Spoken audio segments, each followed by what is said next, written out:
Susanto Ciut, 17 tahun, jadi dokter gadungan. Kini pengemis minta hukuman ringan, tulang punggung. Dokter gadungan yang sempat bikin heboh, Susanto kini memulas agar hakim menjatuhkan hukuman yang lebih ringan ketimbang tuntutan jaksa. Hal ini disampaikan sang dokter gadungan Susanto saat sidang pledoi atau pembelaan. Dalam pembelaannya, Susanto mengatakan dirinya harus menafkahi mantan istri, anak-anak, dan orang tuanya yang sudah uzur. Maka dari itu, dia sangat berharap mendapat hukuman yang ringan. Dalam persidangan secara daring di Pengadilan Negeri Surabaya pada Senin 25 September 2023, Susanto terlihat memelas mengakui jika tindakannya salah. Warga Grobogan, Jawa Tengah itu mengaku menyesal perbuatannya itu.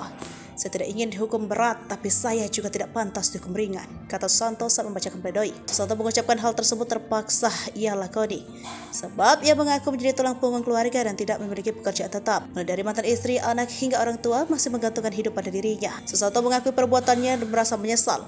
Namun hal itu terpaksa dilakukan karena kondisi ekonomi. Sebelumnya, Susanto divonis maksimal oleh Jaksa Penuntut Umum Ugi Ramantio. Susanto dituntut 4 tahun penjara karena dianggap melanggar 37 KUHP tentang penipuan. Jaksa mengungkap 5 alasan pihaknya menuntut Susanto agar diberikan hukuman maksimal. Pertama, karena terdakwa adalah residivis pada kasus yang sama. Kedua, terdakwa tidak mengakui perbuatannya, dan ketiga, perbuatan terdakwa meresahkan masyarakat. Ugi menyebut tidak ada pertimbangan jaksa yang meringankan dalam memberikan tuntutan kepada Susanto. Perjalanan Susanto sebagai dokter gadungan terhenti usai dilaporkan oleh Rumah Sakit PT PHC Surabaya ke polisi karena mengaku sebagai dokter, sehingga rumah sakit mempekerjakan lulusan SMA itu sejak Juni 2020.